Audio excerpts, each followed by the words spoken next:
By the screen there, I've sort of titled it Penjing Rock and Water Tray Landscape Using Australian Natives.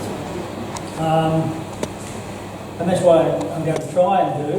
Now, I'd like you all to throw questions at me tonight. It makes my job a lot easier. But one question I want you to ask me is, what's the difference between bonsai and Penjing? I really don't know. There is, you can go into all sorts of reasons, so I won't answer that one. There may be others here that might have a bit of idea of that. So tonight, this is the tray I'm going to plant on. I'm going to work through those. There's only about 5 slides there, so we might put up the first one.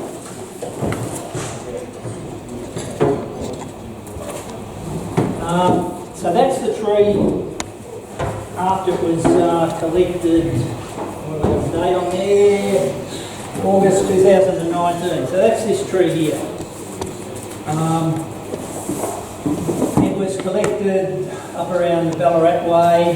Now you're going to ask me what it is. I thought at first it was a woolly tea tree. It's got a much different leaf to the other woolly tea tree I've got at home, but they are fairly variable in their leaf shape, so it may be a woolly tea tree. Then I thought maybe it's Kunzia peduncularis, which is mountain Bergen, which is what this one is. Maybe it is, but this has got much greyer leaf. So I'm just going with Australian native at this stage, and we'll work with that. So yeah, that's the day after I got it. We'll have the next one. That was just the other view of it. That's the angle I decided I was going to plant it at. What was that, June 2020? I had nothing like a tray landscape in mind. I was just going to go into a sort of semi-cascade type pot. We'll get the next one up. That was the bit that interested me most on this tree, which you can probably see here as well. So a lot of dead wood there, that's all natural. Can we go back, maybe go to the first photo, sorry. No, second photo, sorry, that's the one. You can see there was a second trunk there that was alive, the one on the left, but he died for whatever reason, I don't know. So I ended up going with this. It was going to be some sort of twin trunk thing, but now it's going to be a semi-cascade, so you go through it, Dave. Yeah, next one. Next one. That's probably almost how it is today, apart from I did lose a few more pieces. I lost the end, the very last live wood down the end of it, and a couple sort of in the middle there. Not that that bothered me too much, because I had to make the tree a lot shorter. So this is what we're left with today. When did I plot that? 2020. Okay, you can put up the next one, though. Okay, so this just happened to pop up somewhere when I was thinking about this tree. I thought, oh, well, I could do something with that sort of thing in mind. Obviously, it's going to be totally different, but the basic idea is what I'm going to try and do is that. So, rocks, you're looking at the front here, rocks. Tree will be in here, come out this way somewhere. I do have to do a fair bit of work on the tree. I have wired everything. Having said that, there'll be a little bit of adjusting. I have to adjust all the branches. All I've done is put wire on. I haven't tried to manipulate any of them. And I always use copper wire in natives because they're fairly brittle. So if you're using copper wire, you bend them and it'll hold. If you use aluminium, you bend, it bounces back, so you've got to bend it a lot further, more likely to break it. So I'm using a lot more copper on my natives, and also a lot of my conifers as well. Having said that, I know copper's not always that easy to get. I mean, you can get it, but it costs a bit more usually, and you do need to get used to it, because it's a bit more difficult to put on, as in it's a lot firmer. But if you're going to grow a lot of natives, you don't have to use copper, but I think you'll get a better result in the long run. So I'm using copper on all my trees. Okay, so the main thing where I'm going to start tonight is keep that in mind. We may not end up with anything at all like that. Just depends how and Barry's going to help me a bit. Yes? I've got a question. You're going to add more rocks there and build them up higher, because that's very shallow compared to... No, I'm not. Okay. I may, having said that, where did I put it? You got moss and maybe muck down there? I've got moss and muck, and I did... and champagne by the look of it. We should talk, well, what I will do too is talk about the rocks. When I thought of doing this thing, I thought, well, I want something that's fairly light. And years ago, the Bonsai Society in Victoria, I'm talking about years ago, and I never went on one of these things, but they used to go on rock hunts. Somewhere up near Warborough, which is, I think, out past Ballarat. So I didn't have any of the Warborough rock, but I spoke to one of the early members, some of you know Bernie. You know Bernie? Yes, I know Bernie. Bernie had a few, and I went out to Bernie's place, and he was generous enough to give me a bucket load. Wow. And then had to shape them, but just today I got on the footpath at home and just rubbed that flat. Yeah. It's really easy to make these things flat. Is it sandstone? No, it's I think it's a type of scoria. It's a volcanic rock. I think it's probably scoria if you had to classify it as anything. But it just rubs off really easy. I mean, I could go the path there now and probably rub a quarter of an inch away of that in 5 minutes. So it's very easy to do. So I thought, yep, that's what I'll get. I'll get some of that Warborough rock. Bernie came good. So I flattened it and then glued the rocks in roughly where I thought they were going to be. So there's going to be a fair bit of muck tonight. We'll talk about muck later. Muck and moss, planting of the tree. I've got to shape the tree before we put anything together. And that's essentially what I'm going to do tonight. I did bring in this tree here. I'll just shift this for a minute. I've never brought so much stuff along to a demonstration. This has got way more stuff than I've ever brought to a demonstration before. So this is not, I wouldn't call this what we call it, rock and water Penjing. I did this in 2020 during our lockdown I think it was our October meeting at the Native Club. It was a Zoom meeting. So I put this together in the Zoom meeting. And it was just a raw piece of stock, even more raw than that. And you can see in, well, what is it, about 15 months, it's working out into a really nice sort of planting. So same sort of thing, the directions that way. Ian asked me about direction in Penjings, or this sort of demonstration on about direction and flow. Well, you know, I think you would go, the flow of the actual planting is going to be land to water, and then your tree really wants to go that way as well. And I think this does it now.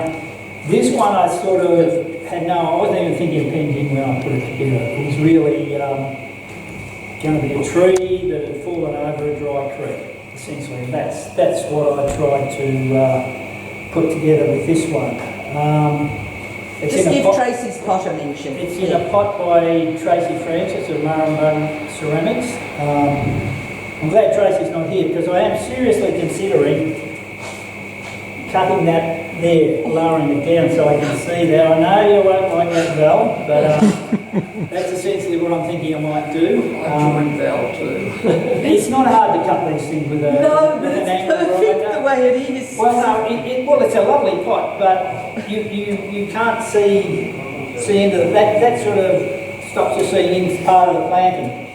So next time you see it, maybe that'll be cut off. I might stop speaking to you. No, I mean, put the tree. Well, I think the flow of the pot's that way, Morris. So I need the tree to work with the pot. And that's essentially what I'm trying to do here. Just prop the back ever so slightly so you display it on a very slight angle. It's not hard to cut it. Really. No, I know it's not hard to cut it. Don't lose the beauty. No, I'm not cutting it tonight.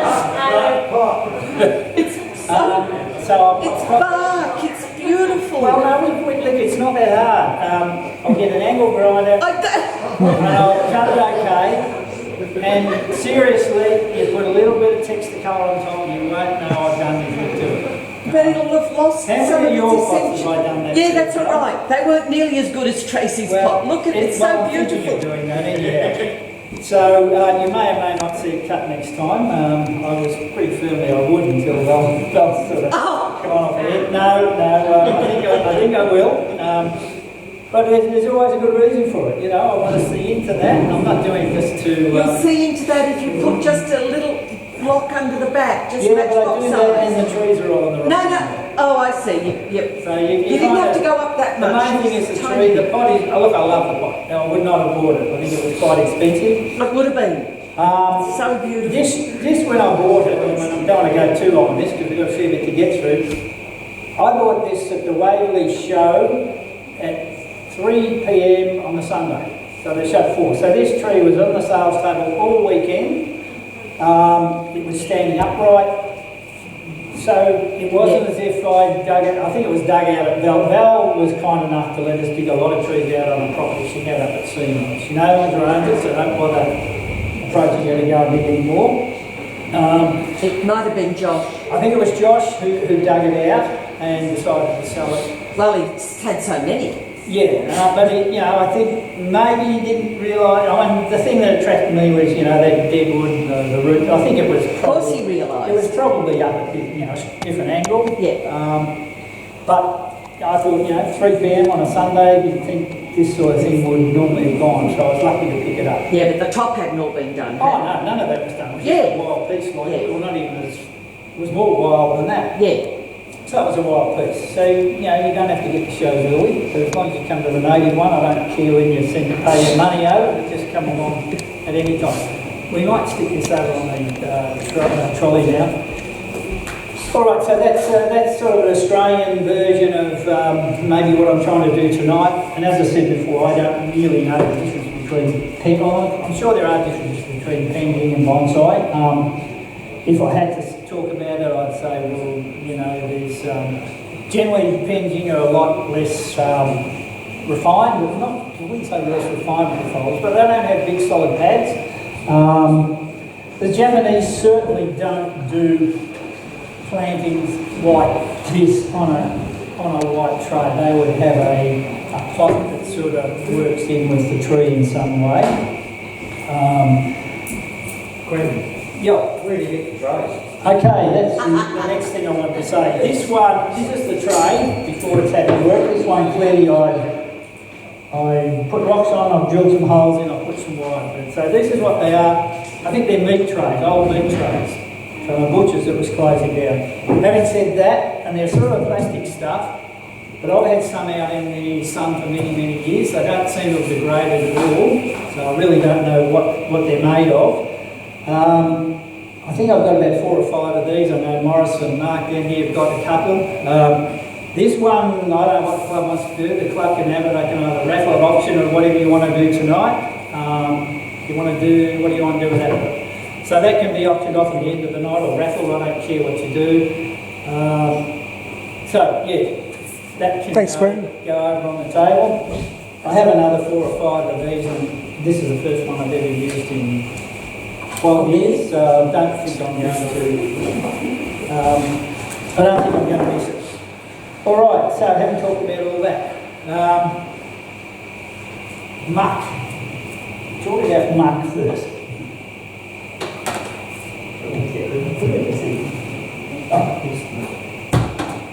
So, muck. Essentially the planting is going to go on here. I've got to shape the whole tree first. When I have roughly where the tree's going to be, I need to build up these vacant gaps with muck, which muck is sort of it's made out of clay. At least the one I've got is made out of clay and peat moss. The clay is dry, you have it dry and all crumbled up, then you put peat moss or sphagnum moss or something like that through it. And then you could wet it and you get something fairly fairly solid. You wet it and make it up into sort of a like a plasticine thing. I shouldn't have done this so early, should I? And so that's what I'm going to do, build it up with that. Now, I remember years ago when I started doing bonsai, I read in, those of you who might know Bonsai Today, I think it's now called Bonsai Focus, and they told you how to make muck. You know, you've got clay, you've got peat moss, and then you put water on it, made this thing, and you mixed it up to a consistency of your earlobe. I read this in Bonsai Today, so I'm going to try. There's a lot of dirty ears out there for doing mixing up, so you can try it later on if you want to. Sort of squeeze your earlobe, squeeze some of that, and see if it works. Yeah, consistency of your earlobe. And what you can, if I've made a lot tonight, I'm not going to use anywhere near all that. So you just let it dry out, crush it up, and then wet it again when you want to do the job next time. You don't put cow manure in it anymore? You can put cow. That used to be my old recipe, was clay and cow manure. Look, I think that the secret is you have the clay and you have some sort of organic thing to sort of bind it. It can be cow manure, sphagnum moss, peat moss. I find peat moss is a lot easier to do. Having said that, I've got a big bucket of this dry muck at home, which I just bought at a show. Mark Ludlow, some of you all know, is selling it by 25 kilo bags or something. So I have that at home, and I find it wasn't very expensive, and it's kind of handy sometimes. Yeah. Any potter would give you the clay. Sorry? Any potter would give you the clay. Yes. Yeah. I mean, I did buy a big slab of potter's clay at one stage, dried it out, smashed it up, and put it through. You can also get it dry. That's what we use to make glazes. So you can get any clay, but having said that, if you know where there's any clay, just go and dig some up.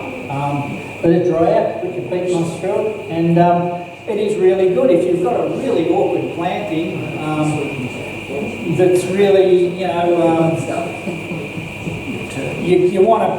got an upright tree and you've decided to turn it into a semi-cascade or something, you need to build up this side with something. That's me. Didn't turn it on. It'll go off in a second. Yeah, so it's good to have some of it around because you can knock it up in 5 minutes, put it on. If you made up too much, it's not wasted, you just let it dry out and away you go again. So yeah, muck is a good thing to have. All right. Got a question, please. Yeah. How long from the original dig, when you did the original dig, when you're setting it for, how long you've laid it for, and how long did it take to come up with the style? This tree? Yeah. Look, I was going to do it at a Zoom meeting last year in 2021 with the Native Club, but I got knocked back. They didn't want it, so I thought, well, I'll do it. Barry rang me the other week and said, oh, would I do something? I thought, well, I could do that now. So look, I would think I dug that in, August 2019. I would have been happy, and I repotted it in 2020. I would have been happy to have done a demo on it in 2020 if it came to it. Provided the thing was growing well, looked strong, there's no reason why you wouldn't. If it was looking weak and hadn't established, yes, you might wait another 12 months or even longer if you had to. All right, so first thing is I need to shape up the tree. So I'm just going to shift some of this stuff out of the way. Yeah, we might just put it on under that tree very well working up here. Now this part of the demo is going to be a little bit tedious. Wiring always is, but if you want good trees, what I didn't say was the rocks were glued onto the tray with this landscape liquid nails. Okay. I could have used, and I may even use it tonight if I think I need an extra rock or two. I could have used Knead It, that's multi-purpose Knead It, which just comes in a little Sausage. What would we call it? Sausage, and you like just a sausage. cut off a It's got bit. the internal core is the hardener, I think, on the outside is the bulk of the thing. You just knead it, that's where the name comes from, and it sets pretty hard in about 10 minutes. What I did find with this though, it gave me a little bit more flexibility to just make slight subtle movements of the rock, because this takes a little bit longer to set and you can just move it around till you've got the right spot. So that's what I would do if I had plenty of time. If I need to put a rock in tonight, I'll use the kneader. Both those products are easily got from 9 to 10 or something like that. Alright. That's my bottle of champagne, Val. Yes.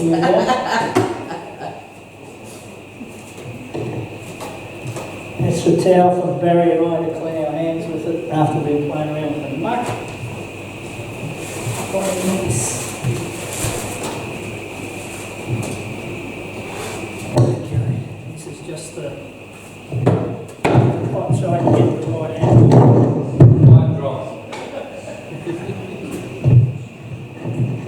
Where do we pin it, Dave? Right that Quentin out further. Up. Out. You can't see what you're doing with it. So you work out how the tip works. Val and I have never been this close before. True, absolutely. Okay, that all right now? Right, so this is just to cushion the pot in there. I've got to make sure I get the right angle here. I did do a bit of preparation on this.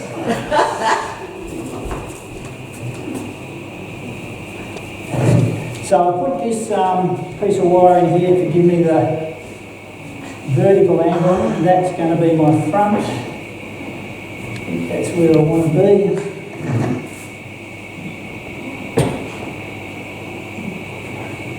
Yeah, so that's just a good little technique. If you're wiring something and you need the angle, put one up that way, that'll give you the front, that one there, that one will give you the angle you want to plant it. So why have I picked this as the front? That's the other side I could. With this side as a front would be much easier to do as far as the branches and trunks are, because they're all over that side. But it's nowhere near as interesting anywhere as this other side is.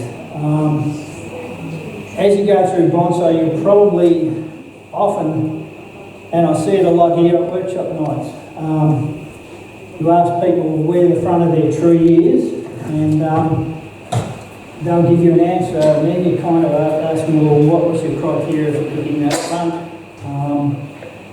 And quite often I ask, because I had the first branch here, the second branch here, and one at the back, and that's not always the best way of picking in front. I think you analyse it, and for me the best feature of this tree was this. So I had to, even though the branching doesn't suit this front as well, that was the thing for me that drove me to pick that as the front. So that's why I picked this side. This is all deadwood in there. That was on it when I collected it. This other browny type look here was the deadwood that died off when I lost the ends here, and I lost a couple of these internal ones. Now I have treated this. I didn't use lime sulphur, which is what we commonly use. I didn't use Earl's wood hardener, which is another alternative that's often given. I used a product called Q-Tech. So you can buy it at most hardware stores. It's used as usually a sealer on outdoor decks. And when it after say a couple of months, it goes to a nice light grey look. You get the clear one, you don't get one of the coloured ones. So it'll give me a fairly natural look there. You can tell it's on there. If you get water on here, the water tends to bead on it when it's wet, but it doesn't shine like Earl's wood hardener has a bit of a shiny look to it. I don't know if those of you have used it. Yeah, it looks Probably a bit like know it has a bit of a shiny look on it. Looks like a plastic coating over it. Yeah. So this stuff doesn't have that. When it stops beading after say 12 months, you just put another coat on. It's not the cheapest of things. I think it probably costs you $50 for a tin this big. You're paying in deck with it, so you're getting big tins. But sure the club could probably buy some and share it around. Anyhow, that's a product of you, this Q-Tech. I didn't bring them.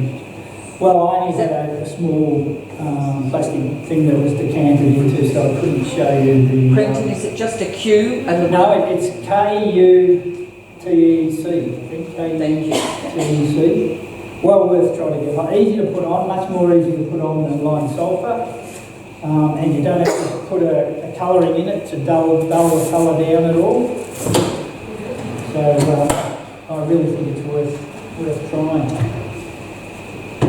Okay, so as I said, I've done some preparatory work on this tree.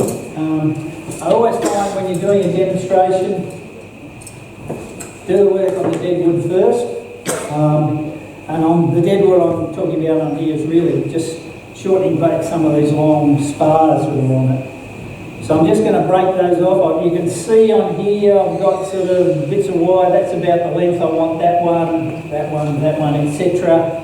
So I'll do those first, do the dead wood, and then I'll cut off what I don't want, which I've also put bits of wire around, and then I'll just place the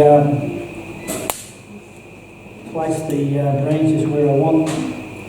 Now I'm not a very tidy worker, so I don't know who's cleaning up afterwards. Oh, no, I was going to say that. No, I won't go into that. I was going to talk about last week's BSB meeting, but I won't go into that. Mel went home, it was pretty traumatic. Okay, so that one's going to get shortened there. And I'm going to try and put a bit of a, not just a cut edge on them, I'll try and make a bit of a jagged broken end. These, by the way, were the roots of the second tree that died off. And there was also some more of them there which I got rid of completely. So I'm just sort of bending them back just to give you a bit of a... This one here, this is an old root.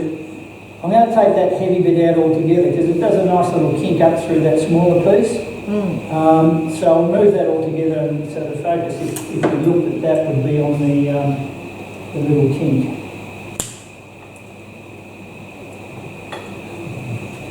The big issue with this tree tonight will be the potting. I need to take a fair bit off of here. I'm hoping most of that bulk is the tree that died, and also some of the bits that died on the existing tree. So I need to be able to take a lot of that down. There is a lot of dead roots in there.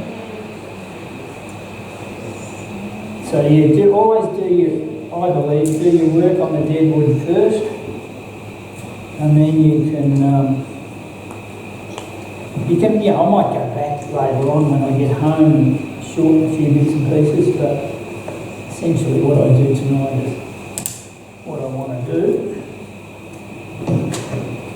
And that also applies to whatever wiring I do on this tree. I'll get home probably tonight. Those of you who have ever done these sort of demos, when you've got a bit more time at home the next day, you find you just make a few adjustments. You have to. Because you're up here, you're trying to get things through. I mean, this tree, what I'm going to do tonight, I'll probably have taken nearly all day to do this. It wouldn't have been done, I don't know how long, an hour and a half or something. We'll stay at midnight to watch. Well, that's all right by me, Bill. I'll be here. I'm sure Ted will give us the keys.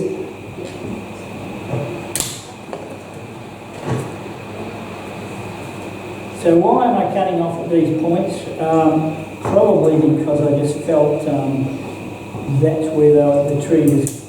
A lot of these dead pieces were fairly long and straight. So as all things, we really want to try and have a bit more interest in whatever part of the tree we've got. And maybe some of these won't even be kept. We'll break some of those shorter too. This is going to be the tricky one. I don't know where this is going to end up when it goes in the tray. I'm going to shorten it here now, but it may even have to come off there so I can fit it in the tray. We'll just have to, we'll judge that when we get there.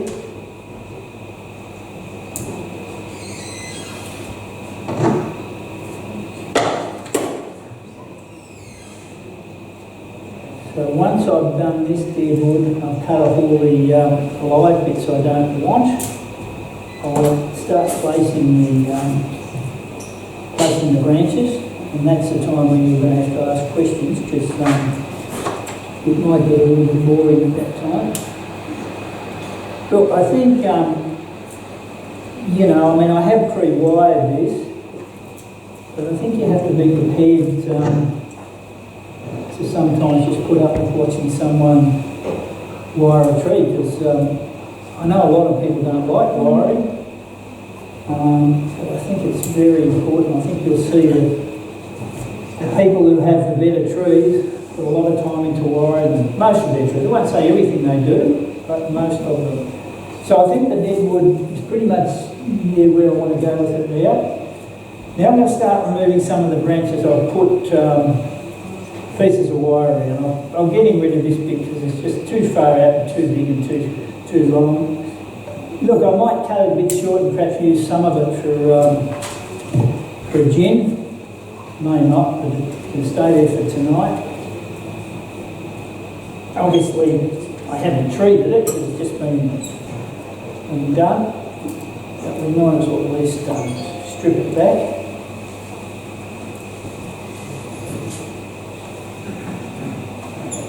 That one. And look, I may end up even cutting off more than what I am tonight, or now, but we'll take it slowly. This one I'm taking off right back here because it's just too far out. Some of these that I've just cut off may have been used if I'd have used this as the front of the tree. Because I'm using it this way, they're going to be back branches. Back branches are generally shorter than side branches, so that's why they're being cut off. Okay, so I think that's got rid of most of the ones I don't want. I might find a few more as I go along. Okay, so that's essentially the foliage we're working with. Some of it's a little bit long and scrappy, but I did put wire on it, so I must have decided I wanted it and I wired it, so we'll see where it goes by the end of the night. Do they break back readily, Quentin? Okay, so Mark's asked, do they bud back readily? If I was to cut it off, obviously they bud back with like foliage, we know that. If I was to cut it off back in there at that point, it won't bud back. And just assume we didn't have that little bit of foliage there, which we probably don't, because I've just about broken it. If we assume there's no foliage on back to there, no, that won't bud back, but it will bud at the junction there. They throw a lot of buds, a lot of growth at nodes or junctions, whatever you want to call them. So long too, you could grow in a whole new tree if you wanted to. But generally, no, they won't. Not all, a lot of natives grow that way as well. They tend not to bud back terribly well. There are exceptions, a lot of the Nollicas will, a lot of callistemons, some of the tea trees. Eucalypts will bud back really well a lot, some won't at all. We're still finding out a lot about what, certainly within the native bonsai club and sort of the community in general, just what trees will do, or what native trees will do. So I need to bring a lot of these forward. This one's an important one. I need to bring it forward a bit. This is essentially I'm going to have, I do this a lot with that tree I showed you earlier there. Okay, we've got one tree, but how many crowns have we got on it? Yeah. if you count it through, we might have, I don't know, 7 or 8 crowns, probably more, because you can see even lower down there's a small little trunk coming out. So I find I do this a lot with native trees, not just native trees, but it seems to be a good way to grow a piece of material like this. Don't be thinking, well, I've just got one crown sort of in the branch here. Think of multiple crowns. I think the trees look a lot better. I know there's a lot of good pine trees that are out there that are done that way. So I'm thinking of multiple crowns. So this is going to be a crown here. There will be a crown made out of this one here. There will be a bit of a crown on this one out the back. Probably it'll be a shorter crown. This will also probably be a crown as well. So I might have, I suppose ideally you'd want an odd number, but I don't know, you might end up with 4. If I was worried about odd numbers, I'd probably say, oh no, that's a branch. It's not a crown. So we can easily get our way around it. All right, so we're going to start working on these things. And I have, as I said, I have pre-wired them. There'll be a lot more finer adjustment done on this, I suspect, at home. And because these things are fairly brittle, and I may snap something tonight, and so be it if I do. Scissors, I'm going to just remove some of these small ones here that are not necessary.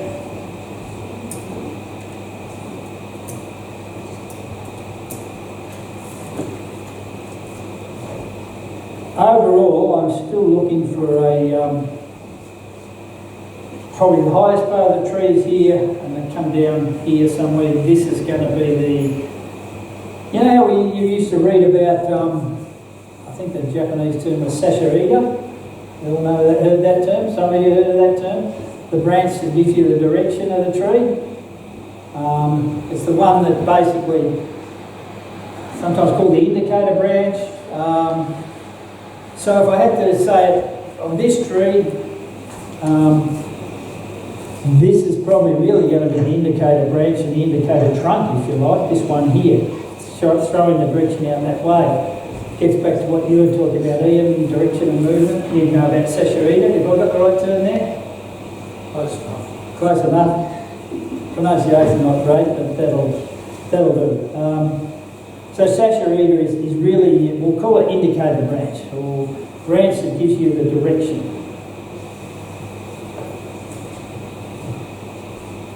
Okay.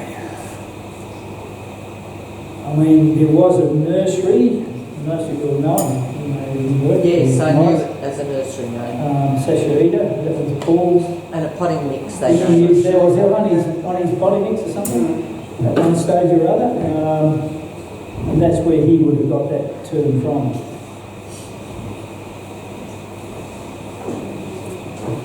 Now clearly this has thrown a lot of growth at the top, and the bottom branches are not all that strong, so I'm going to have to come back as far as I can, Mark, without going back into bare wood. I've still got to keep some green foliage on these things. Yeah, so if you leave some feathers on the end of the branch, it's okay.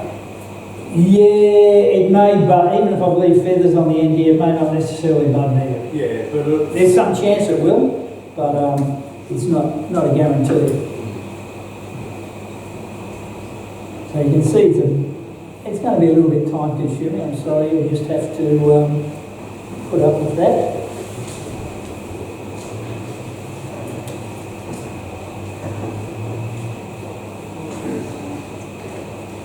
So this I'm saying, this I'm saying is the top of the tree here.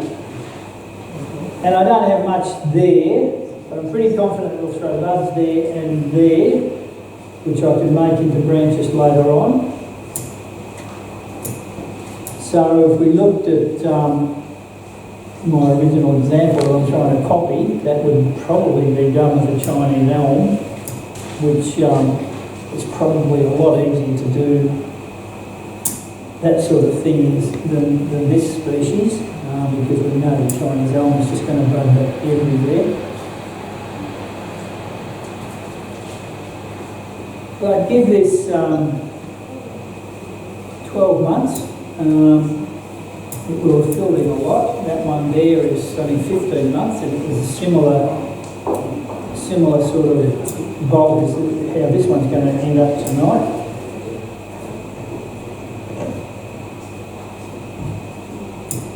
And I'll probably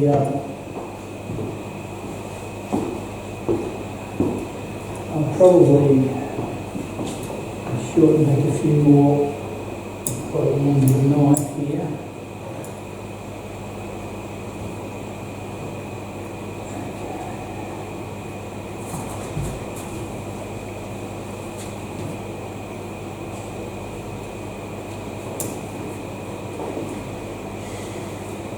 Flows that way, so I can go a bit short. You always go, if it flows that way, you always go shorter this way, so I don't really need any massively long growth out this way. But I do have to stay within where I've got some foliage.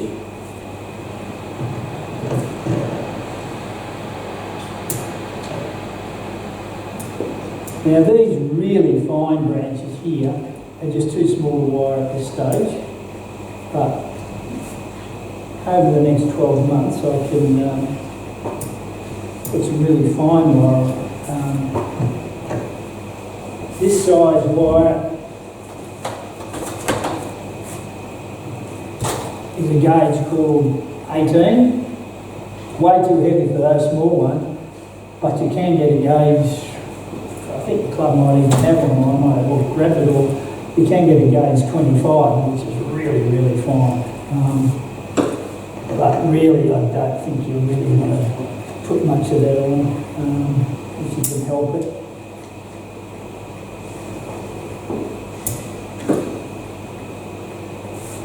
Alright, so that's the first tree roughly roughed in.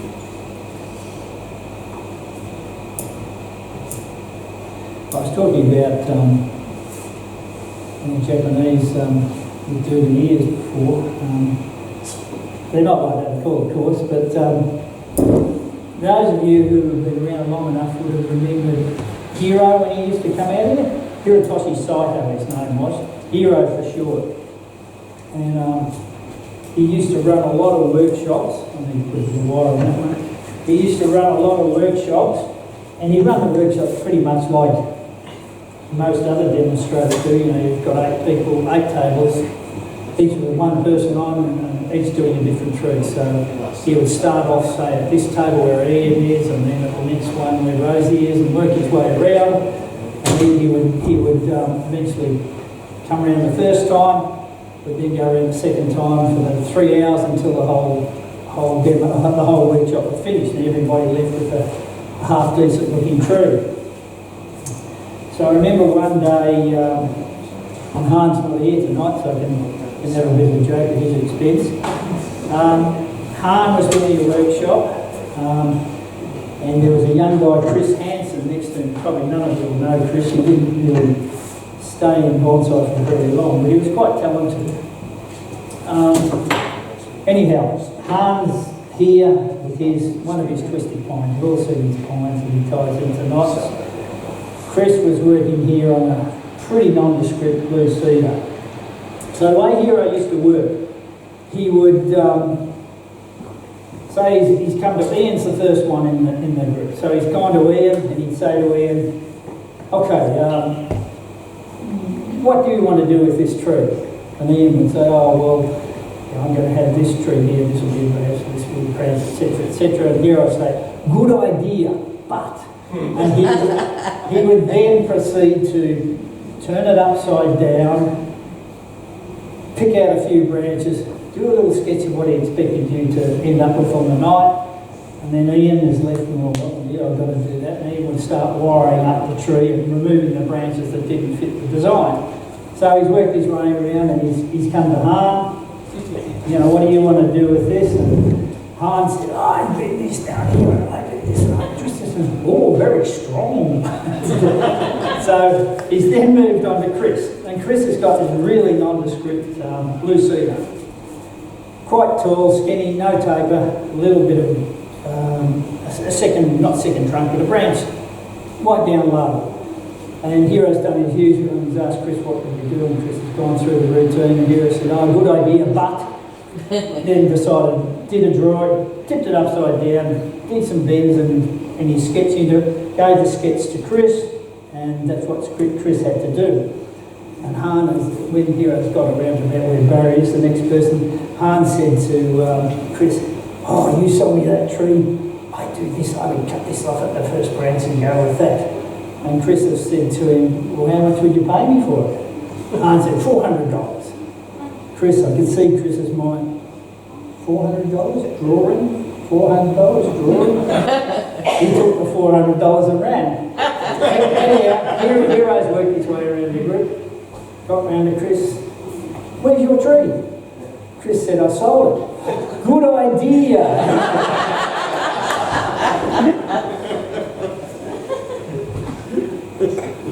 He was a very funny man, Hero.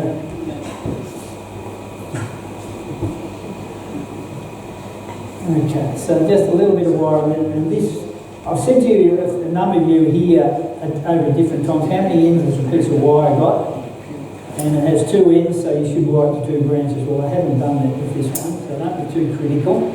And I've cut with the scissors, which is probably also not a good thing to do. All right, so this branch, this tree trunk, it's sort of getting there. Now we work on this one back here. This is probably the trickiest one to do because it has very little close-in branching.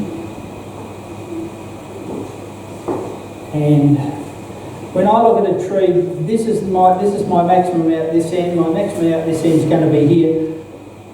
Or in my mind's eye, I want sort of an arc to come around here. So I've got in my mind's eye, okay, that's got to be cut there, that's got to be cut there, and I'm working my way around here. So I have in my mind's eye where I'm going to shorten the branches back to.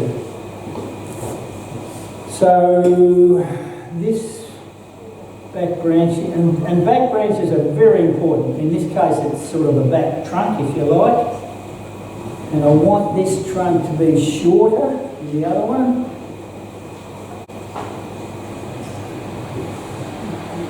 So once again, I'm going to use scissors. So we're coming around there. So it's roughly going to come off there, roughly coming off there. And I could, you've seen a lot of people work on trees where they put all sorts of wiggles in the trees, so they get a lot more interest. And you can see I've left lots of straight stuff on here. I do know that these are going to bud. I can cut back later to a branch that comes out there and put direction into that, or movement into that branch by cutting back. I'm quite happy to have these things quite straight at the moment, and as they grow and fill in, I can shorten back and get that movement within the branch. Okay, I'm going to keep this branch here. It's really coming off at a really weird angle, but for tonight, if I put it about there, it gives me some sort of fills in that area there for me. And I'm going to cut this branch off there. That will come in there. So it's not coming from a classic position, but I'm really just trying to fill in foliage for tonight. Over time, I'll probably be able to remove that. And I try to do, with most of my neighbours, it may be terribly apparent with that one or this one, but generally I try to have the branches coming up and out. What have we got over there? Yeah, a little bit like that deciduous quince over there. So you're wanting up and out. You're not bringing branches down like you would with the cedar there. You're having them go up and out. And that's what I'm doing with this. And the beauty of sort of going up and out is when this trunk is going up and out, and then there's some branches from it. Some of them, they get going slightly up and out, but they don't have to go at a massive angle. So I find by growing my native trees, and it's not as if you're cheating or anything. I find you can can be a bit more creative or something, I don't know. Perhaps you have to be, because if it's a deciduous tree like that guy, you know you're probably going to get some budding back somewhere if you cut them here. You're less likely to get that budding back, so you've got to use what you've got. And Can I that- just, I'm sorry, No, go on. I was just going to ask for a reminder on where you got this tree from.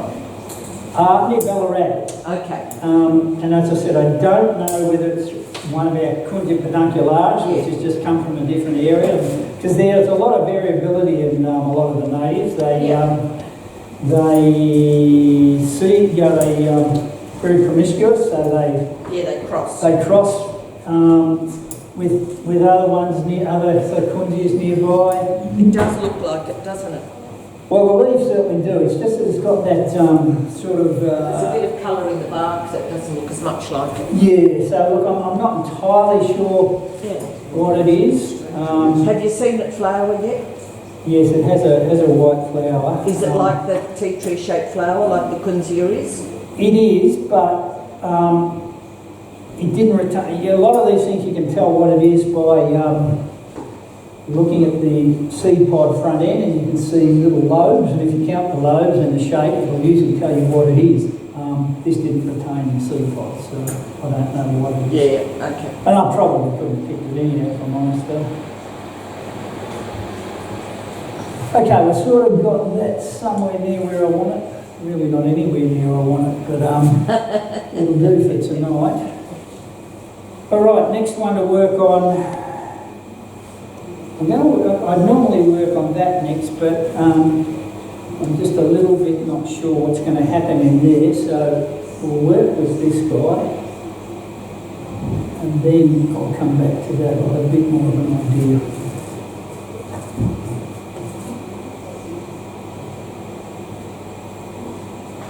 I've got to put a bit of wire on this. How far out do I want it to go?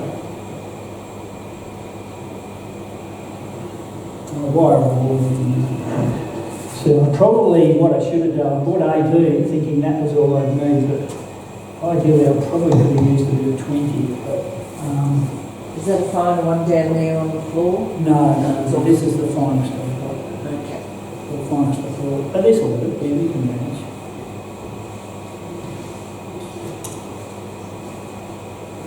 When the branch you're doing now is the one that's set in the direction of the tree, Yes. and the fallen dead trunk, you've set that below horizontal. Yes.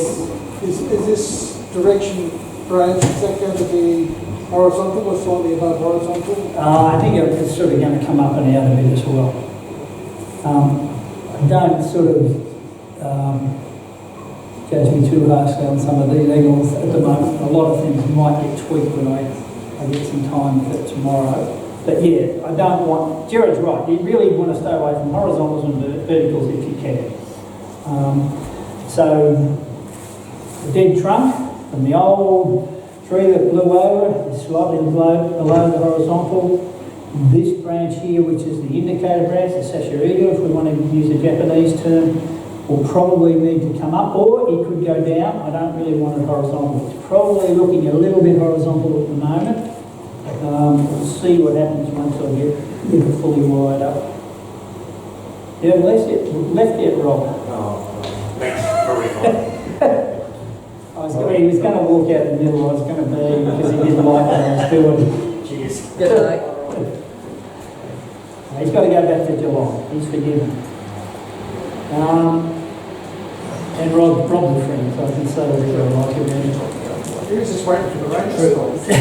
Is it raining? No, it's No, the kettle. it's a coffee thing, I think. I think, I could be wrong.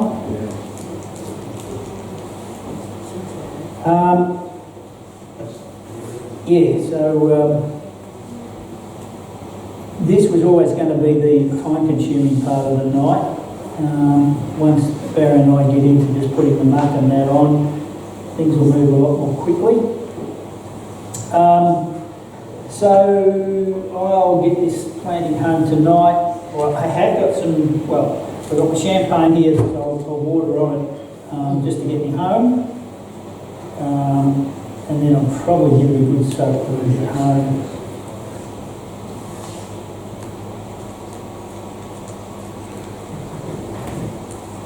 Same things apply, like we always say when we're doing bonsai. Try to keep the underneath of the branches clean.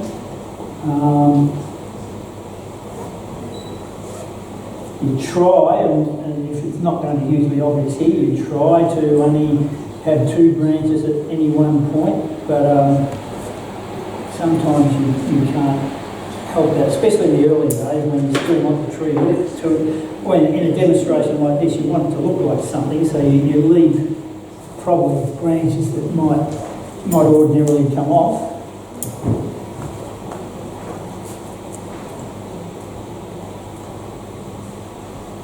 And I usually do these sort of jobs when I'm sitting down and get level with the tree, and I can take my time. So some of these animals might look a little odd. That's sort of coming from underneath, but because I don't have much on this branch, I'm actually going to cross that, probably hard to see. But this little branch here naturally is coming there for the time being, so I'm just going to lift it up and just put it across the top there. I probably could put some wire on it. It's probably going to sit all right just on its own there.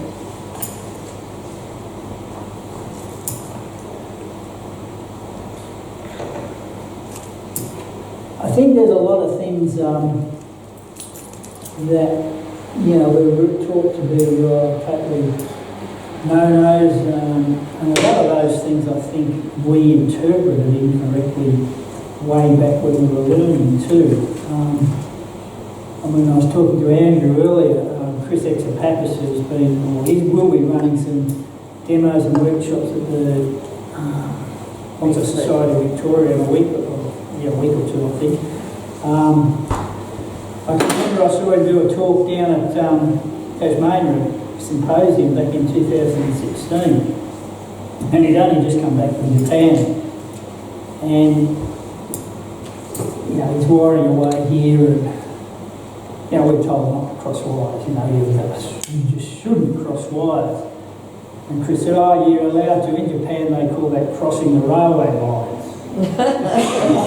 Crossing the railway, you're allowed to cross the railway lines, and that's what they call it. I thought, well, that sounds a bit odd, but that was his reasoning. You're allowed to cross the railway lines in Japan, whereas we were always taught, oh, you can't cross your wire, although you try, you know, we always try our best not to cross wires, but I think sometimes it's just not always possible. Okay. You just got to make the crossing legal. Yeah, and you find sometimes too, you sometimes need to cross it.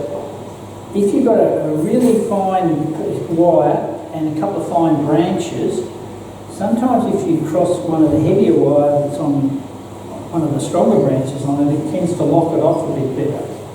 So less likely to break the branch for a start.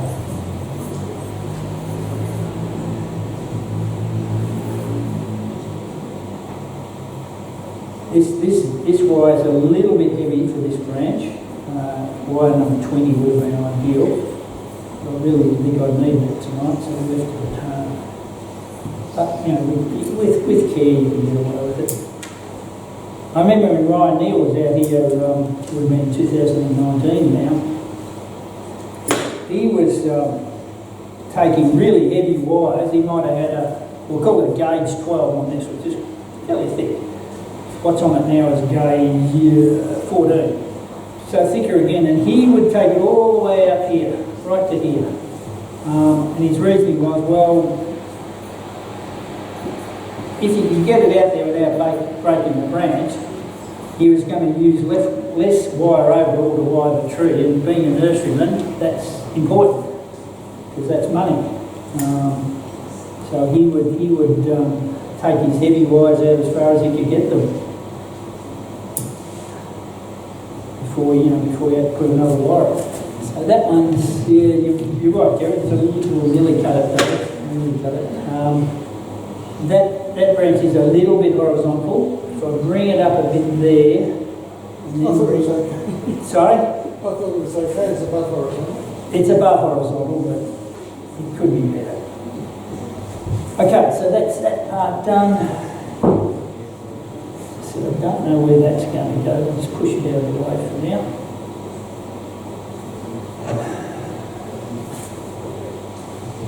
I do need to bring this whole, and I'm going to call them trunks, because that's what they are.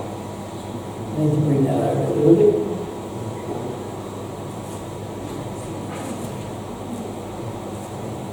I didn't wire that at all, so I must have intended to cut all that off. I did.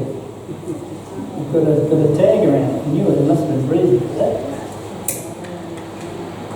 That's what was confusing me. So that can all go.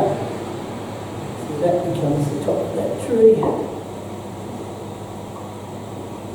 It does, if you ever have to do a demonstration, something like this, it is really a good idea if you can have something on to tell you what you're going to remove and what you weren't. Because in the heat of the moment up here, you don't have a lot of time to think, so it's always good to have made some of those decisions early on in the piece.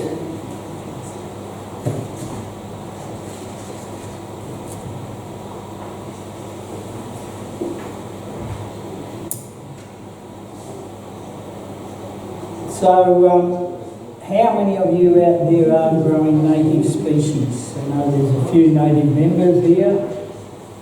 So we don't have a lot. You're a newer member? You're growing natives? You're in the wrong club. No, I'm going to join. I want to learn. Good. No, I shouldn't say that. This is a really good club. And the native bonsai, Victorian Native Bonsai Club and this club have a fairly close, there's quite a lot of members here that are in both clubs, and having said that, the two clubs seem to have a lot of, we work pretty well together. Your tree is beautiful. Sorry? Your tree is beautiful. Well, this guy, it's come up okay, I'm happy with that.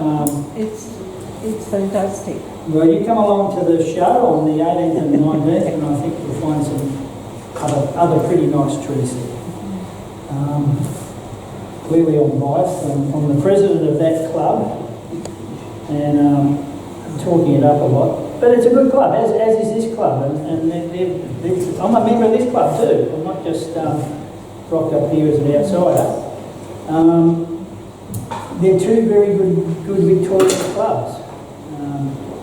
And if you've joined this one, or if you joined the native one, I think you could have done a lot worse than joining other clubs. That's not too critical of any of the other clubs either. They all do the job that they have to. And this is where it gets a little bit tricky. I really think I need that branch, but it's a really bad branch. I say bad because there's not much on it, and it's out way too far. You see where it's out? Now the only place I can get it, I think I've already broken that piece, so it's not going to go from there. It's going to have to be cut back to there, and if I do keep it, I've got to hope that we get a fair bit of growth from these little skinny little bits. And I'm not going to wire them tonight because they're too thin. Had I had my 20 gauge, I might have attempted to wire it, but it won't hurt. You don't have, the really fine ones, you can wait till they grow a little bit before you wire them. Look, if I feel it looks really out of place, I'll have a crack at wiring it tonight. Okay, so that's going to come down in there.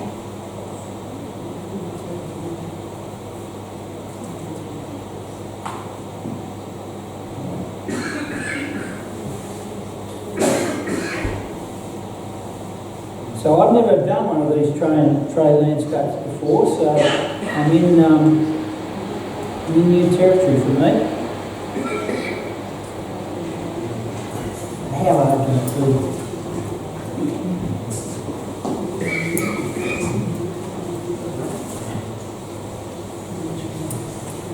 Once again, I'm looking for my sort of arc coming around here. This is the end here, this is about the arc here, so I know that I need to reduce this off about here.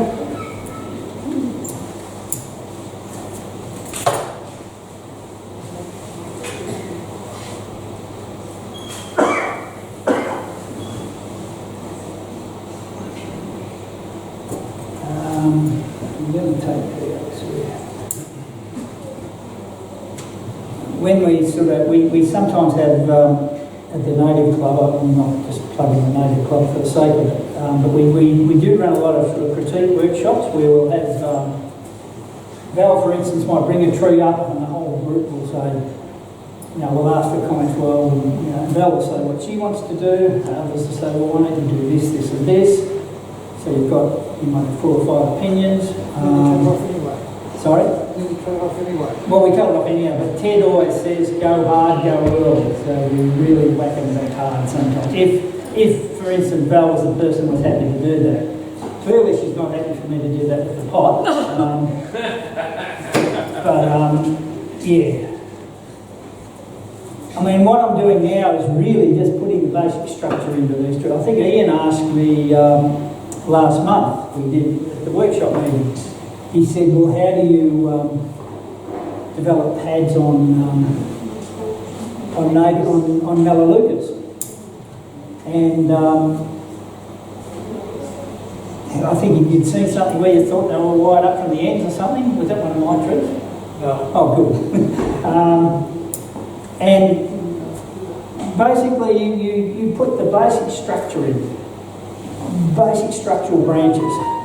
Then what will happen, these will bud, and you don't have to wipe every single branch that's on there. You can do a lot of, once you've got the basic structural branches in, you can do a lot of just clipping to shape. But you do need, in my view, to put the, to do the wiring, to put the basic structures in there. And on this one here, Ian, it's probably reasonable, I'm not saying, this one, this branch here, yeah? I don't know if you can see that there.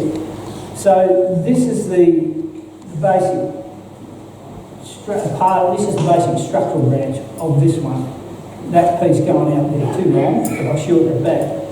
This one here is almost as heavy as it, but I'll shorten it right back. That'll give me some sort of vertical nature to the eventual pad that comes from that branch. I'm not going to wire that.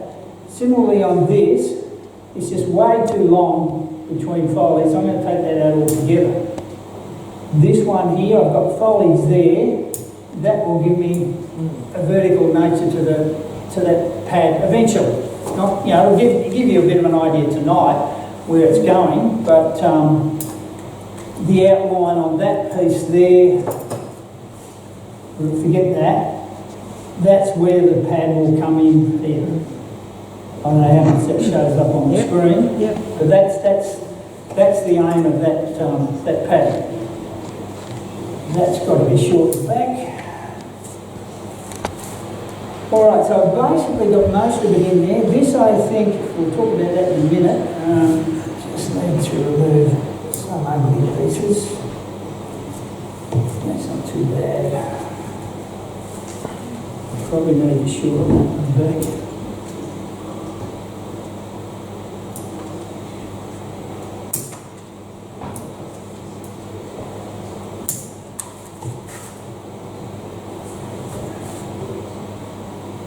So, at the moment we have, okay, we'll talk about that one first. This branch here. I'm thinking I'm going to remove it, or I could sort of drag it under there somewhere, or just, look, I'll leave it for now. It doesn't hurt to leave more than what you really want. I suspect it won't be kept, well, maybe, it sort of works in there, maybe.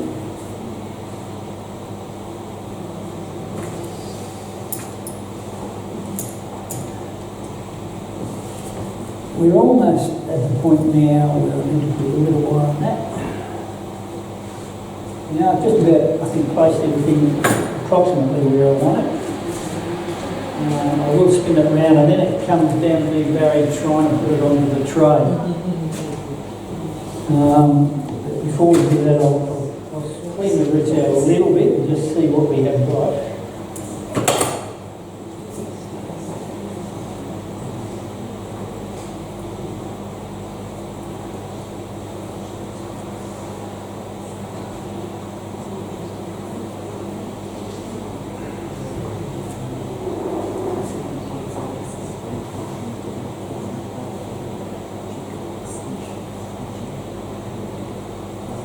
I've got a whole stack of moss here. I've got three and a bit trays here. Many of you will know Ken, who comes along with me. He's away. He was actually, well, I probably would have, not that I've done my Barry's work, but I would have had probably Ken going to help me sort of put the whole thing together. Ken actually helped me with cutting a couple of those big rocks, so I didn't grind every one of them down. I had to cut some bits off, and Ken helped me with that. He also got the moss for me from his golf club. Seems to have moss there all year round. I've actually come to suspect, though, he's probably taking divots as he goes around. Oh, that'll do. I'll keep that for moss. You know, wondering what happened to the third season. Yeah, I think so. I think so. Ken's a big help to me when I set myself up for doing these sort of projects. All right, so I think that's pretty much as far as I want to go as far as wiring, etc. goes. Put all that away. So that's approximately the front. Now you've got to use your imagination. There will be a crown here with various different pads on that tree. Crown here, pads there. Crown here, pads there. Another crown here, there, with some pads off it. You can, if you want, I can probably, how many crowns is that? 1, 2, 3, 4, we need 5. So we'll just turn one of those up and call that a crown. I'm being a bit silly there, but it doesn't hurt to do some of that sort of stuff. In regards to crown, are you referring to like an apex or? Yeah, apex if you like, yes. Yeah, so I've got, yeah, you're looking at the front. So this is an apex here, right? This is another trunk, apex here. Another trunk here, apex there. Trunk here, apex there. And I've decided now I'm going to call the trunk there with an apex there. Now I'll have to do a bit of shortening back and adjustment, but that's essentially it. So you've got 1, 2, 3, 4, 5 crowns, or 5 apexes. I think it's a good way to build a tree up, particularly if you're going... Well, it's worked there, hasn't it? It's worked there, yeah. I mean, I don't know, what we say on that one? 6 or 7, I don't know how many crowns it had, but there's a few on there. We haven't got any other... No, all those are all single crowns. Tom's cedar there, which he's got for sale. I don't know if anybody wants to buy that. I'm not going to buy it, but it's a pretty nice old piece. I was saying to Tom and someone else who was there, when I look to buy anything these days, I don't look at anything on those branches. The branches, yeah, they're a bit higgledy-piggledy, but what I do look at is the age. You can't make age. It takes time. So I just buy age. I know I can make something out of that tree, so I buy age. That tree's got really old bark for a cedar. Yeah. It's an Atlantica, I think. It's short needles, short stocky needles, got some lovely shower on it. Yes, it's a straight trunk, but you know that's not necessarily a problem. You've got showering on it already. You can.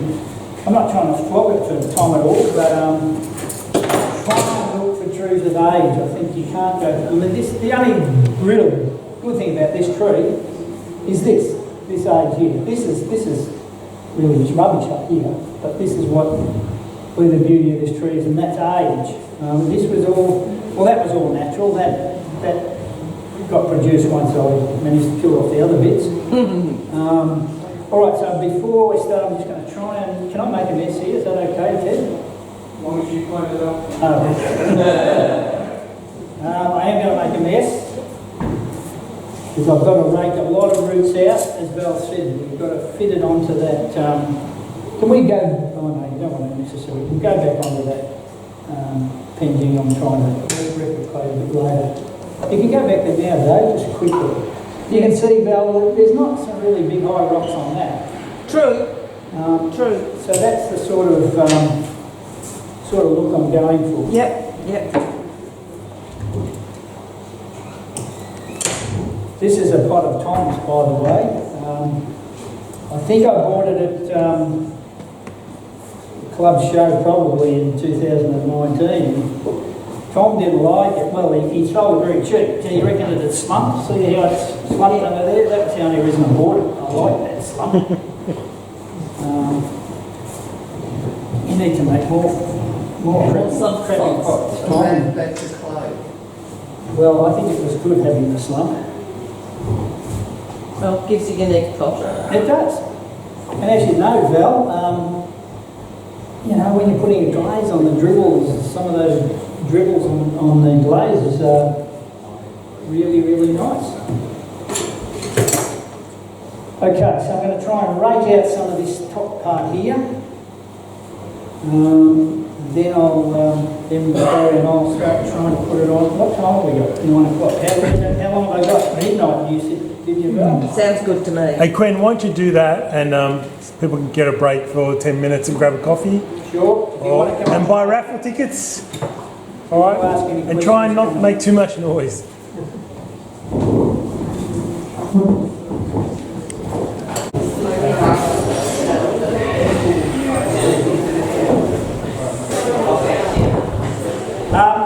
We did find quite a lot of old roofs that weren't functioning. This has been propped up with one of those spare rocks I brought along. I didn't glue it in there, it's just sitting there, can stay there. So now it's just me and Barry all put muck, and we might just put a tie-in wires. No, we might tie. I did previously put in tie wires. One of these I might take that one across that way. This one will go to there, and that's the so we'll do that now. So I've pretty much got the angle I want, I think. That was one of the reasons I actually did. That was one of the reasons I actually did cut some spare rocks. I knew even if I didn't glue them in, I could use them to prop up the planting. So you can see this is what time we started. We started about 7:30. It's now just about a bit after 9. So it's taken us probably an hour and a half to get this far. It's the sort of job that is going to take time. This part, the next part really is just messy, but it shouldn't take us that long to do.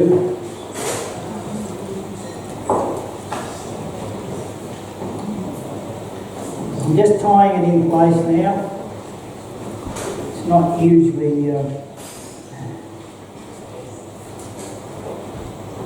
I was at one stage going to do this before Barry rang me, do this demonstration down at Geelong. So I thought I really didn't want it bouncing up and down all the way down Princess Highway and back again. You can see this branch here. I thought I'd be having to remove that, but it sort of tucks in quite nicely over the tray.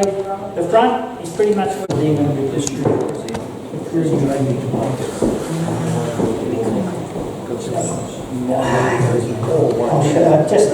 Just enough to. So this is our mark. So I've indicated to Barry roughly where I want them to go. So see that there, those rocks. They match up. And there's that coming down here. I don't know, does anybody use muck? Does it stick a little bit better if you wet the surface it's going on? Anybody? discovered that over the years. I think I've always had trouble making it stick. Yeah, I thought so. So I've got my little spray so we can actually just wet the surface a bit if we want to. So we're not going to use anywhere near all the muck I've got. And I did pre-wet the bonsai mix. This is the same mix that Damien supplies the club with. And I'm not trying to spruik Damien's stuff, but I really do like what he does. I'm supposed to am spruiking it, but I like it too. I think he's onto a good formula. So I wet this a bit the other day. It's quite nice. It's still quite friable, but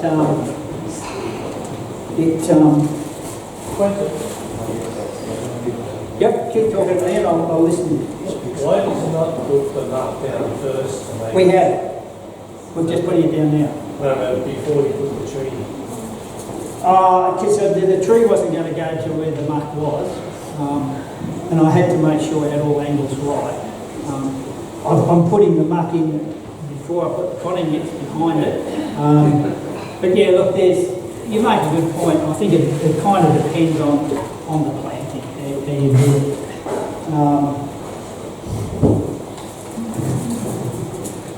So you said, sorry, just to clarify, so you haven't put a bed of muck under your bowl then, under the... No, that's straight on the tray, yeah? And I didn't really put much of a layer of potting mix underneath either because there was enough stuff dropping off the bottom of the planting in here. There is a drainage hole in there. There's a drainage hole in there. Is that what your wire's coming out of, or is your No, wire I attached? drilled separate tiny little holes For the wire, yeah. and I drilled a hole saw, just a hole saw to go through the plastic. Right. You said you watered the soil. Yeah, I just I wanted it more. Damien's mix, if he's making it up when it's not been raining, it's always very dry. If you get it from him after it's rained, because he mixes it up on his front driveway, it's quite moist. So it was very dry, the stuff I had. So but you can see, Ty, it's not sticky, but it's moist enough to. How do you moisten it up? You dump that whole thing in? I just got a watering wand and sprayed it around through there, tossed the bag around a little bit and decided that was wet enough. You don't want it really soaking, otherwise it becomes all messy and also doesn't flow as well as you might. Wetting it's probably good for your lungs too. It probably is too, to wet it down. Quentin, would you do that in a normal repot or just this type of repot you needed a bit more wet? Where in this case here, I knew I had to build the soil up a bit, so I wanted to have a bit of holding. But you don't normally wet? I don't normally, I usually just use it as it comes. Having said that, Ted, you're probably right, I could probably wet it, but I just usually use it as it comes. If it's wet from when I get it from Damien, all well and good. Because normally the pot's going to contain it, isn't it? And then you can soak your pot after you've repotted. Make sure it penetrates. So what we're doing here, Barry's putting the mix around. I've backfilled it behind it with, I'm in the process of backfilling it. And then I'll put moss on the top. And the moss I will need to wet the mix a little bit. I think we're going to have a fairly unless I make another rock. And Quentin, in something like a year, you'll need to bring in the whole thing and display it. Sorry, Val? In about a year from tonight, you need to bring it back into the display table and show off the progress. Yeah, well, if you don't see it, you'll know it didn't survive. Yeah.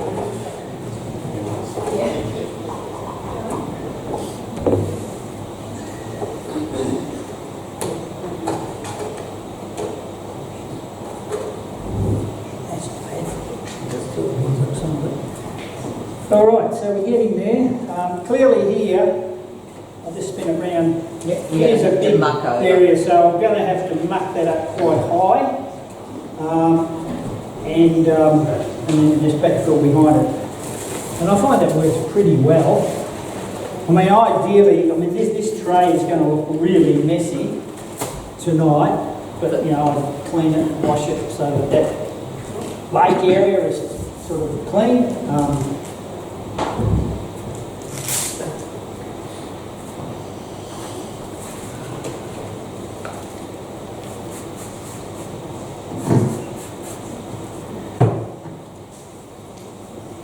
There's a wealth of things you can hide behind a bit of muck and moss. You've got a good job there, Barry. How long will it stay? I did a Hopefully for planting. I think it was the very first meeting the native club. have to get It something. was our AGM, sorry, our very first This is AGM. where it's, And I was doing a planting which involved muck.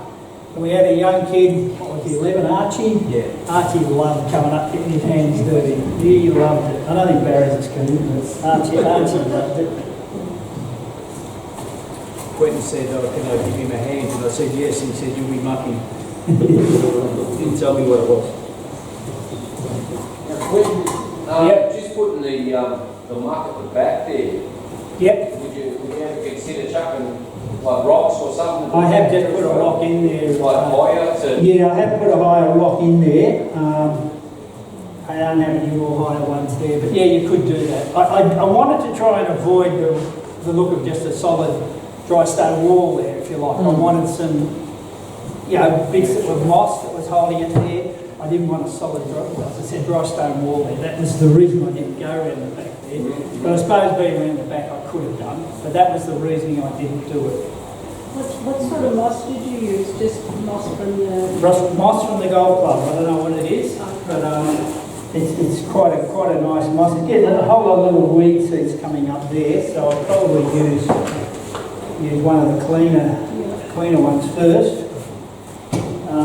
But I've got heaps of moss there now. In fact, I might start putting some on, filling backfill there.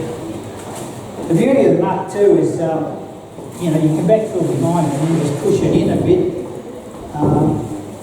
to get the angles you want.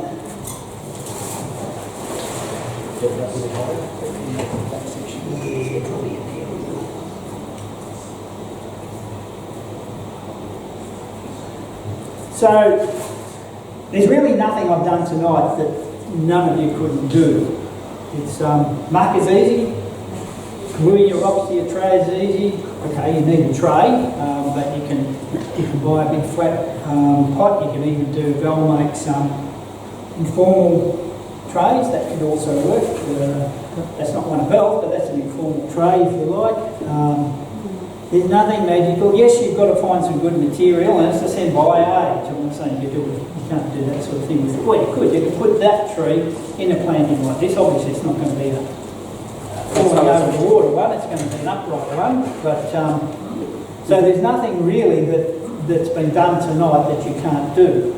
You can also use slate, and you can build up tiers in slate and use your construction glue to stick that on and do that as well. You're right, yeah. I guess I've started to, I mean, I've got a lot of trees. I guess I've started to look for something to make it a bit more exciting for me. So, I'll do this sort of thing. Okay, so, well, I mean, when I say I'll do this sort of thing, I haven't done one of these before. I've actually done a few small trees just on individual rocks over the last 6 or 8 months, just for something different to do. I think we can cover that all pretty much with moss. Yeah. Wet the, we might, Tom, or you could help me. No, you'll be okay. Could you just put, Tom, the green one on top there. So these are this is a Coke bottle, obviously, and they're little mini watering cans in here, and they'll screw into the top of the bottle. And what, the green or the red? The green. They come in, there's usually three in there, a green, a yellow and a red. They come at different spray rates. And there's a little watering can. Yeah, little watering can. They're a lot quicker than, you can see that? A lot quicker than, Because I had the mud all the way around on my little landscape, I put drinking straws, short sections of drinking straws as drainage pipes. You could do that. Yeah. I have a big rock planting, big granite slab at home, and I don't have any drainage on it. Seeps out. It seeps out around the sides. This one I couldn't because obviously there's an edge on it. Yeah. So I had to have a drainage hole. But on a slab of granite or slate or whatever, you don't really need. I reckon you can probably start bunging moss on. Where do you get your little nozzles from? Okay, I know the Native Club's got about 300 of them. All right, okay. I think, Another plug. I think Yosh has got some. Here, have you, Yosh? You got those little watering can tops? To put on drink bottles. They're a good little thing. If you're coming along to do a workshop with someone, and part of your workshop is planting up a forest, which is sometimes done in workshops, you don't want to take it home. You might be, say you're doing a morning workshop and you're hanging around for the afternoon to see someone else. You need to moisten the planting, and these are a good way of doing it without getting water dripping everywhere. I display a lot of trees at work. I use them to water my trees. There you go. Because Jared's got them in a shop window, and he can't be having a hose in there. So, It's quite durable. When they first hit. so this moss is quite good. It's got quite a thickness of soil on it. Is that a dripper? Sorry? Yeah, so it's got quite a soil backing. So, in a way, it's its own little bit of muck, but it's got moss on it.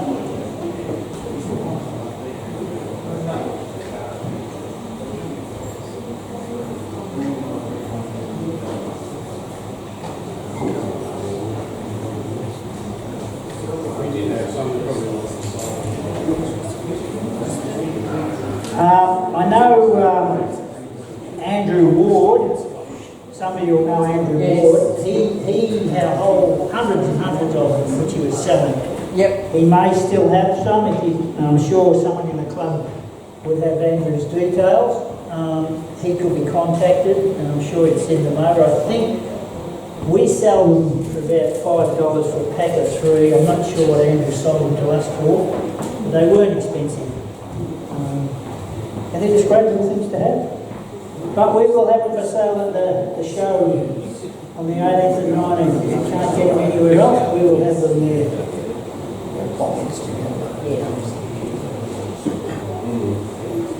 In fact, I'd like to get rid of them because I've been sitting in my garage for the last 5 years.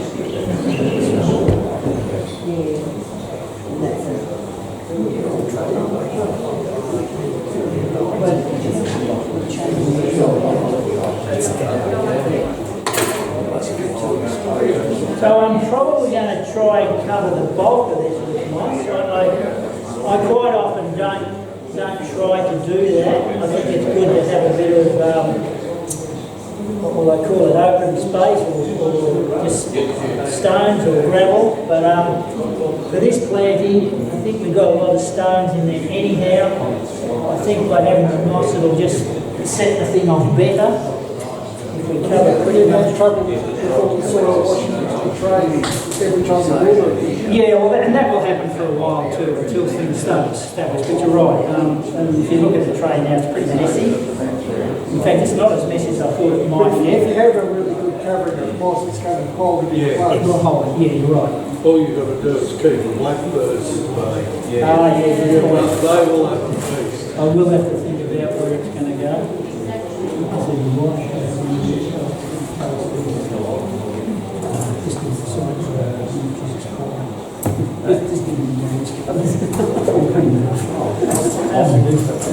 Oh, you got me.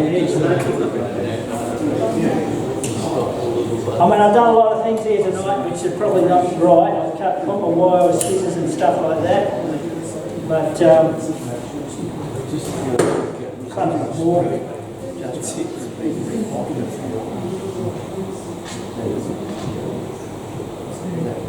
Yeah, the blackbirds is a good point. They will have a field day in this. Just a little bit of bird making. They Well, getting their feet caught. Yeah, it's funny though, I don't know, you know, they seem to go in spells. I don't know whether it's the young ones when they get to be juveniles, they seem to not know what's food and what isn't, so they pick at any piece of moss that's going around, whereas the older birds, I think, have figured out that there's no worms in there, and won't bother. They listen for them. They can hear them. Well, they're in my bonsai, I don't think there's any worms in there, Bill. Yeah, I don't know what... some might, and as you said, maybe the young ones don't know. Yeah, I don't think the young ones do. But I think they're still learning their training. mostly, they listen for them. Yeah. Yeah, that's right. So did anybody buy the cedar? Tom's taken it back off the market. You've talked him into working on it. Oh, there you go. Well, if it comes up, Tom will want more for it now. That's right. I suggest you make an offer now.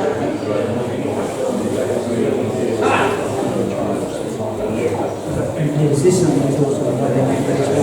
You want to go pop it around here and just Decided that, yeah, I don't feel fair enough.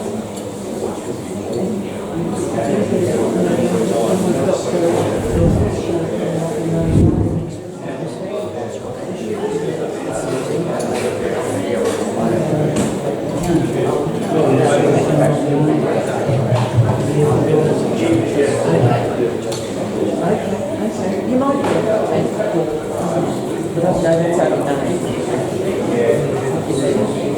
While the boys are finishing that off, there was one additional spot came up at the beginners class. It's happening on March the 20th. Anyone keen? See Barry. One last spot, beginners class, March 20th. And while the boys are doing that, I don't know, this trade, does anyone want to auction this truck? Anyone want to buy this truck? We'll just auction it off. I wasn't expecting it, so, oh geez, it's got a bit of weight. They're nice and sturdy. Who's keen to do a landscape now? Yeah, that's very All right, then what do you reckon? It's bigger than my backyard. Sorry? That's bigger than my backyard. All right, let's have a crack. Let's start at $10. You want to buy it $10? Val, 15, Tom? 20 Tom? But he bid against himself. 25, Rebecca? Anyone else? That's a bargain, $25. Go once, 30, ooh. Tom! 35 Rebecca? All right. Yeah, 35 Rebecca, Tom. No, he's out. 35 Rebecca. Going once, twice. Congratulations, Rebecca, you got it.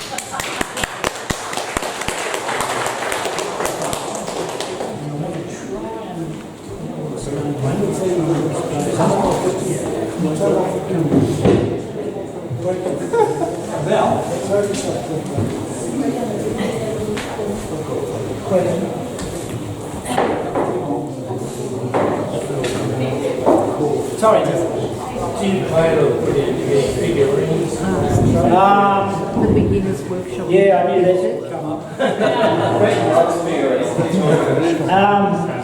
Well, it's funny, I have planned in a market of Chinese fishermen sitting on it for years. He lost his fishing rod the other day, so he's now having fun. No, probably not. I mean, look, Val used to make wombats and galahs and stuff like that. No, I'm not the galah maker. Oh, That's okay. the girl up in New South Wales. Right. I would consider it. I can make a wizard. I've got one gnome I've made. My fingers just make wizards.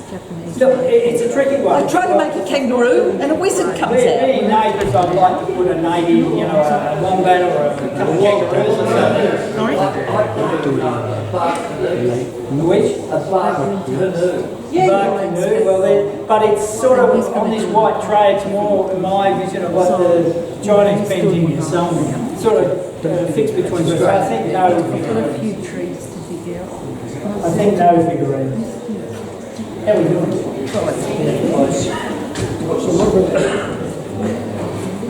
What about fruit trees?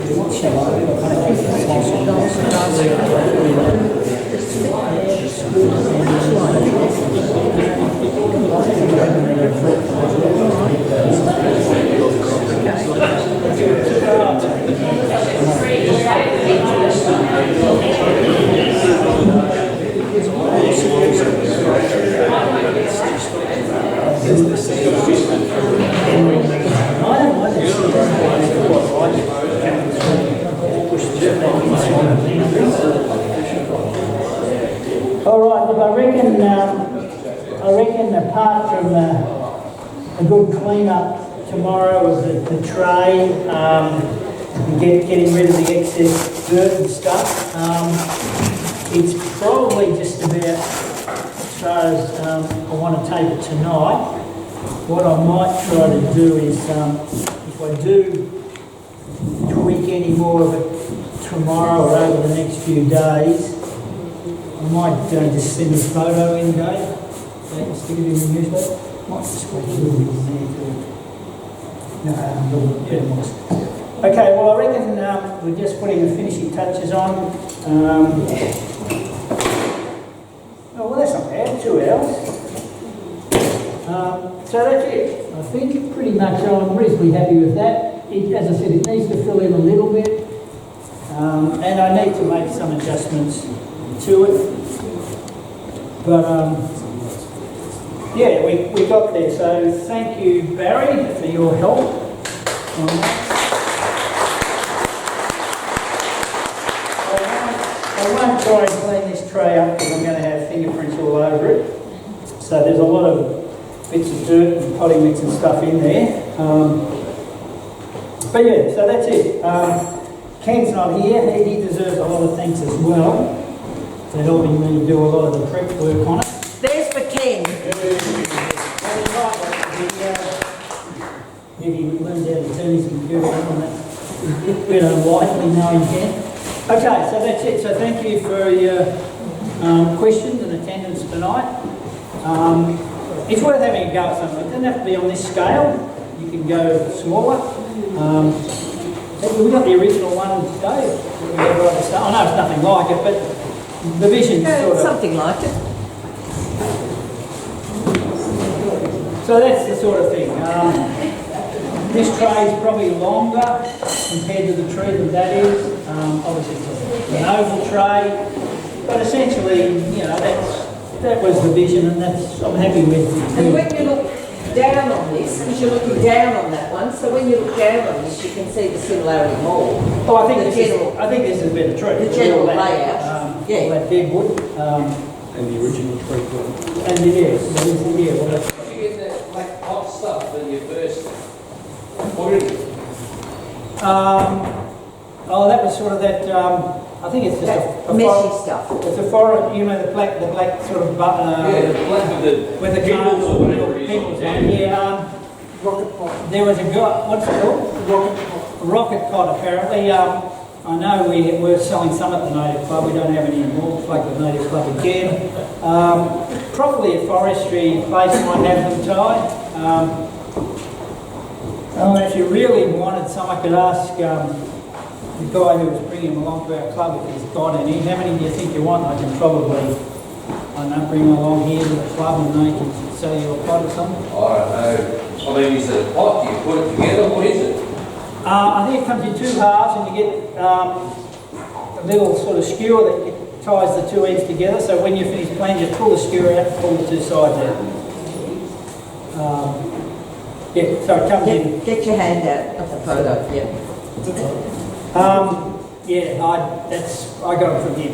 How much are they with you? No idea. He didn't charge me much. I can't remember. So I'm only guessing, but I've often said, and people sort of, I know Peter, wherever he is, and there's probably a lot of